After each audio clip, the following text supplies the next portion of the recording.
So our scene opens up, and Maolog, the monk, is traveling to the Colosseum in the city of Halen Way. He's traveling with his compatriots, other people of the Way of the Hun He, as they go to test their master's skill against the other ways and orders of the city. The Colosseum is this massive structure in the middle of the city. It is an ancient building wrought from the stone of the local mountain. Halen Way is this beautiful coastal city built near towards the center of the continent, where the hills stretch really, really far out, and there are some really nice and beautiful scenic mountainsides. And this Colosseum was built from the original stone when the city was first created and the temples of the city all formed.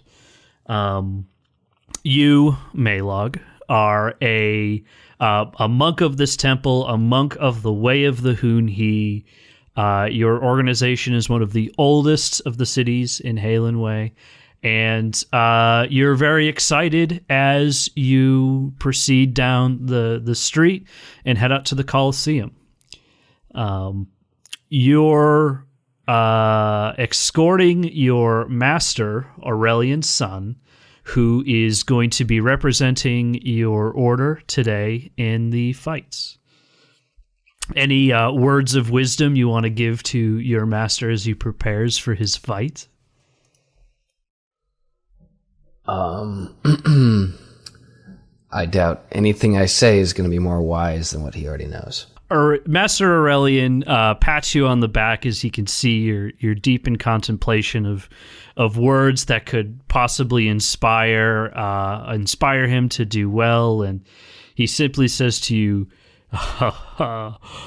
Maolog, my boy, just watch me from the stands and cheer loud enough for me to hear. We're going to take down those riffraff from the Order of the Undying today. Don't you worry. So as you approach the Colosseum, it would seem as if the entire city is out to see these fights. You know that this is a part of the sort of culture of Halen Way. Every month, these fighters come out and spar and show their mastery of their way and of their teachings. But it's only once per year that the masters themselves come out and square off. So at this point, Aurelian is going to break off from the group and leave you to your way. You can do whatever you'd like. You're out with your fellow way members, and you've got tickets. Like you can go up to your seats, or you can do whatever. What do you do? Okay. How much money do I have? You have about, as an orphan brought into the order. You've lived there your whole life and worked there your whole life. So as of right now, you only have kind of a handful of gold pieces on you. You have about 10 gold in total, which is sort of like what you've been able to scrounge together from doing miscellaneous chores and helping people throughout the town. Okay.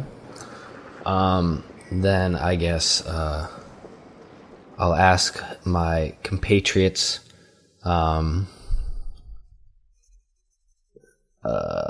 So I've got 10 gold pieces. That should be plenty. If we want to get something, let's get something to eat and drink, and then we can go sit down. So a small contingency of your school breaks off with you. Two of your good old friends, Omar and Zag, decide to stick around. Omar is this very, very portly sort of gentleman. He's a human like you, around the same age. He is not in the best of shape for a monk, like, he's definitely fit. He's definitely in good fighting shape compared to, let's say, like a merchant or a normal or somebody else who isn't a part of an order. But he's definitely, like, among your group, he's kind of the bigger, more lumbering guy. But a very kind soul and a very good friend. And he says, "Oh yeah, we should get some food before we take our seats. I've heard the pine nuts are great this time of year." And he kind of fumbles off ahead of you. And Zag, who is a halfling, a male halfling, kind of bounces around at your side and says, No, we should go to our seats. We should go and get ready for the show. Oh, this is going to be great." And he kind of scampers off, with Omar. He's sticking with you. He's sticking it out.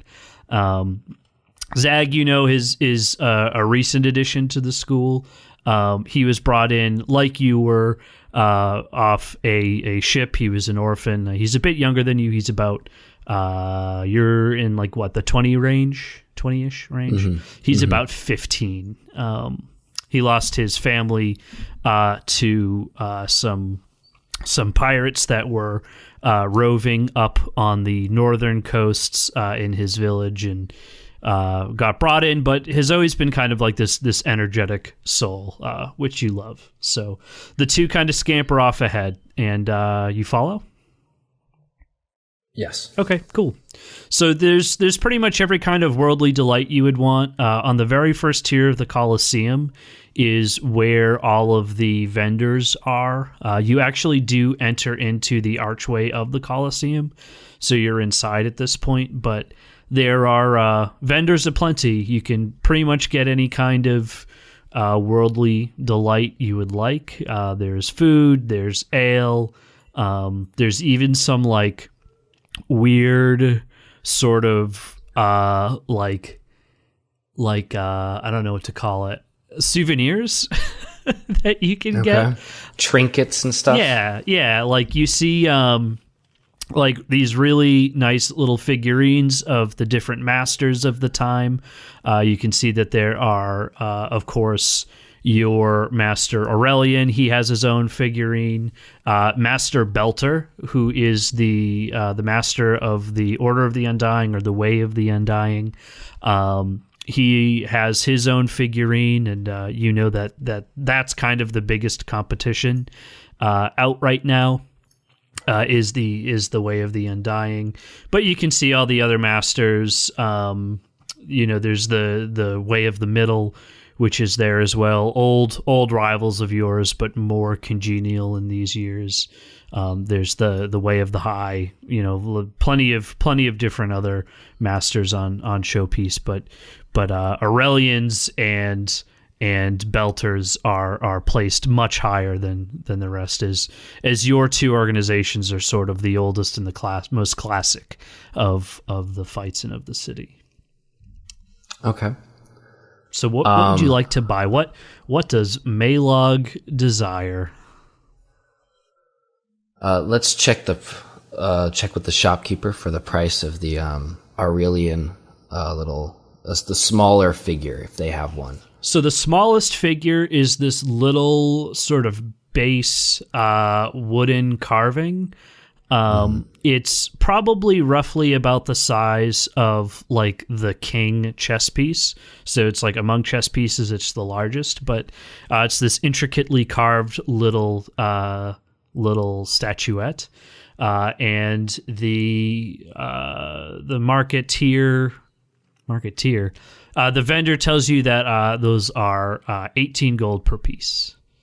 Okay. Then I'm assuming I'm not going to be able to haggle my way down any further than 10. You could and that's certainly all I've got. Try. Yeah. Okay. Then I'll talk with the vendor and I'll say, all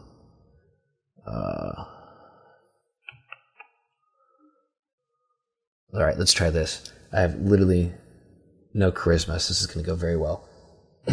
Well, I happen to be the star pupil of Aurelian, and I was hoping to get this for him. Unfortunately, I only have 5 gold pieces.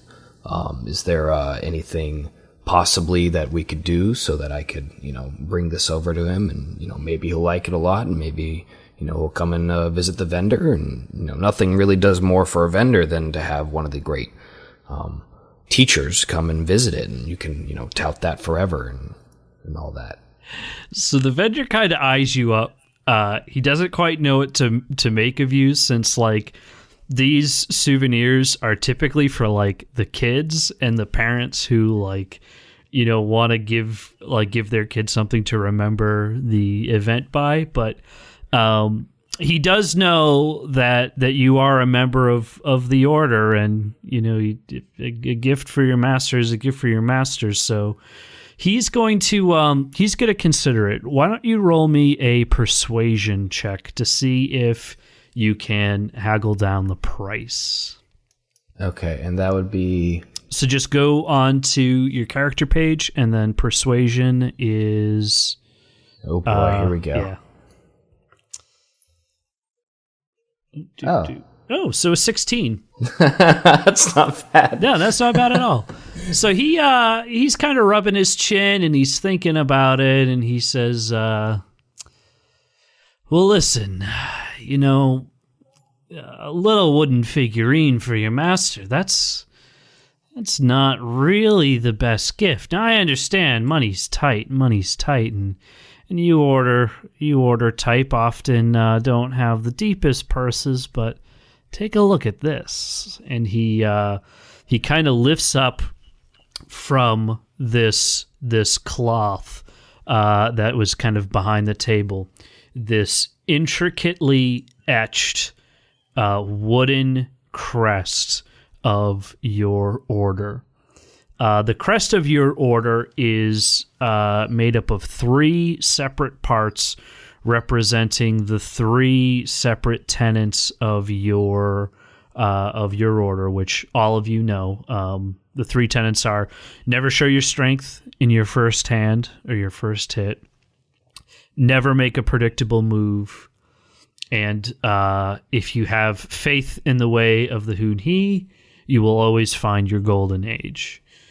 And this is represented by a center sort of band with 2 sort of it almost looks like a flexing arm, but it's a bent in this case it's wood. It's a bent piece of wood at that kind of curvature, and one is facing outwards to the left and up, and the other is facing upwards to the right and bottom. And this kind of forms the sigil of your order. And so the vendor looks at you and says, now, this piece right here we were creating for only the most noble of customers who are looking to represent their favorite order, but I could wager with you a little gamble. What say you put 8 gold down that your boy, your master, will win today in the spar? And if I win, because I think the Order of the Undying is going to wipe the floor with Master Aurelian today, I get to keep your 8 gold. And if you win, you get to take this sigil to your master. What do you say? Well, I say, if you don't have faith, why are you even here? Oh, I give him the 8 gold coins. So he kind of fans it out a little bit. He's very excited by the prospect of this. So 8 coins. Come and see me after the bout, and we'll talk about our little wager. Okay. So a couple of minutes go by, and you're sort of perusing the rest of the stalls. You're 8 gold poorer, so you're down to 2. But Zag and Omar approach you. Zag has like 2 handfuls of pine nuts and is pretty excited about that. And he says, "Hey, Maolog, you ready to go find our seats?" Sure, absolutely. Well, okay, let's go. Zach's like, "Hey, did you buy anything?" Let's just say I put my faith in something extra. Okay. And so you ascend the many stairs up to the seating area of the Colosseum. This Colosseum is absolutely massive. There are two sort of big sections of seats that are on two separate tiers that rise, many, many stories up into the air. And in the center is this massive circular pit. Down in the pit, there are cages on either end that lift up. You've helped in the preparation of the different contestants to fight in the ring before. So you know that below is sort of the preparation area where the different contestants get ready. You've never fought in the Colosseum yourself. You are rapidly approaching the age where it becomes appropriate. That age is about 25-ish, unless like a particular merit is shown. Because while it isn't deadly to participate in the Colosseum, you can get pretty significantly injured. So it's something that everybody takes pretty seriously and is done for pride and for honor in your group. So they kind of they wait for their most senior members to participate and let them do the representation. But today, the crowd is absolutely jam-packed into this arena. There are people waving flags and banners everywhere. You are seated sort of in the most northern part of the Colosseum, where other civilians who have flags of your order are kind of waving, and everyone's cheering, and things are kind of hitting a fever pitch. So time goes by. A number of the other ways and orders kind of come and go. There are lots of great fights that you watch, and you guys are eating pine nuts and having a great time. And things kind of come to a head when Master Aurelian steps out of your side, and Master Belter steps out from the other. The two get introduced and announced in a great fanfare, and it's announced that there'll be a brief intermission before the main event happens. So you're kind of up in the seating area with the other members of your order and the fans of your order. Is there any last things you want to do before the fight gets underway? I don't think so. Let me think. Is there anything else? If I went to arena, what would I want to do? I've already spent all my money, so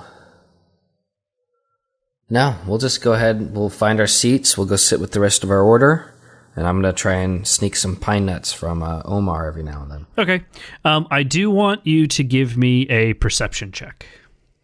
Okay. A 6. The crowd is going crazy. You are yourself wrapped in the emotion of the event and of the day, and you kind of hone in on what's going on. So you're quite excited. So, real quick, because I might want to roll another check. What is so obviously the monastery, the whatever of the Undying. What's it called again? It's either the Way or the Order of the Undying. Okay. So the Order of the Undying, are they known for being nasty, nefarious, or are they just horribly named? They are very good in their martial ability. You know that their master Belter is very skilled in his technique, and they have always kind of been rivals against your order, especially sort of last year where when your two masters fought, it came down to a bit of a tie.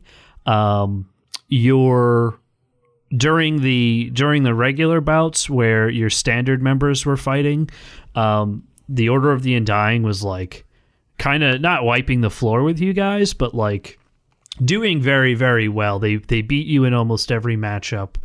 But when it finally came down to the Battle of the Masters, which you're about to experience again, Aurelian, it was a close fight, but Aurelian won in quite impressive fashion. So right now they're your biggest competitors, and they're sort of your rivals, and who you need to beat to gain the most respect. And by the way, they're like super crowd favorites. Like, people like you, but you've always been around. So like an order that has been on the rise is also super exciting. Okay. So the fight begins with the two masters sort of standing at arm's length from each other. They meet in the middle by taking both of their fists and kind of pushing them together in sort of a sign of respect, but then immediately break off. And the fight that you see is probably the most impressive thing you have witnessed in your entire life. The two monks are squaring off against each other, exchanging rapid blows, doing flips, doing all sorts of acrobatic feats. At one point, Master Aurelian is kind of running towards this wall, and he sort of runs up the wall, and Belter sort of turns in place to catch him on the other side, because that's what he thinks he's going to do, is he's going to land on the other side of him and try to hit him from behind. But Aurelian actually stops midair, which is something you've never seen before, and just comes straight down, landing on top of him. And the two are sparring, and it's this super impressive thing. But it all comes to a head when they finally, both very tired, come to a grapple. And we're going to experience what the result of that grapple is right now. Oh, so the two masters are grappling. It from your far distance, you can't quite see exactly what's happening. The small maneuvers, the action that's taking place that results in it. But finally, you see Master Aurelian pull away from the two, and with two deft blows, the first just glancing the chest of Master Belter, but the second a hard square drive right to the stomach finally puts Belter on the ground. Aurelian stands above triumphant, and the crowd goes absolutely ballistic as he just won his bout, and your way is successful. So you and all of your order mates, your comrades are going just absolutely crazy in the stands. People are freaking out. Like Omar and Zig are like hugging and embracing and like cheering and just absolutely going insane. I am going to need you to run one more perception check. All right. Here we go. A 7. Damn. Why are you so bad at perceiving? I don't know. Well, I have a passive perception, don't I? Yeah, you do. It's not, in this case, it's not for that. Okay. So, the with a 7, the reverie of the reverbration, maybe. With a 7, the excitement of the win completely sweeps you off your feet, and you and your entire order begin to pour out of the stands, making your way down towards the entrance where, Master Aurelian will be leaving soon in victory to go out and celebrate. So you're kind of moving with the crowd, heading your way out of the Coliseum. Is there anything you want to do before you go? I want to make sure I turn back and look at Master Belter to see what he looks like, whether or not his order has also surrounded him. They've he had handlers who kind of came out and sort of like helped him and dust himself off and saw to any kind of minor cosmetic wounds that may have occurred. These fights aren't like battles to the death. They're simple, to submission. So he's able to get up on his own feet and walk out. So he's going on his way. Anything else you need to do?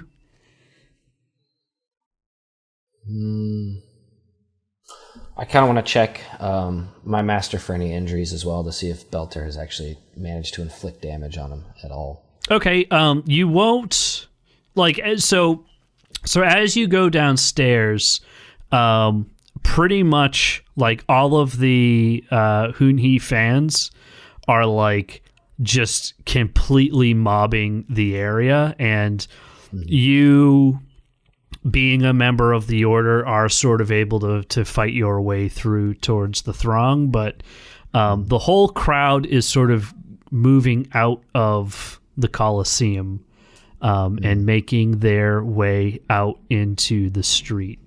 That it is tradition after every... there's a plow going by.